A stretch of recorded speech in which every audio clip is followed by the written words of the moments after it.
உங்களை தான் என்ன எப்போ பாரு எதையாச்சும் ஒரு விஷயத்த நினச்சிக்கிட்டு யோசிச்சுக்கிட்டு உங்களை நீங்களே கஷ்டப்படுத்திட்டு இருக்கீங்க. ஏன் அப்படி?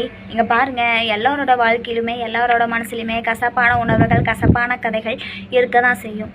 அதுக்காக அதுலேயே இருந்தோம் அப்படின்னா கண்டிப்பாக நம்மளால் அடுத்த விஷயத்துக்கு போகவே முடியாது. சரியா? நான் ஒரு விஷயம் சொல்லட்டுமா? மனசுக்குள்ளே இருக்க எல்லா நெகட்டிவான விஷயங்களையுமே டெலீட் பண்ணிடுங்க. மற்றவங்க நம்மளை பற்றி என்ன நினைப்பாங்க அப்படிங்கிறதையும் சேர்த்து தான். மற்றவங்க நம்மளோட வாழ்க்கையை வாழ போகிறது கிடையாது.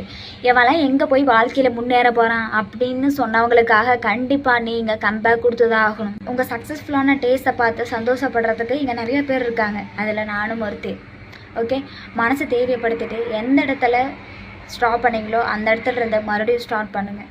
கண்டிப்பாக உங்களால் முடியும். என்ன ஆனாலும் மனசு தைரியமாக வச்சுக்கோங்க. இன்னும் பார்க்க வேண்டியது எவ்வளவோ இருக்குது. ஓகே, கெட் ரெடி ஃபார் அதிரடி.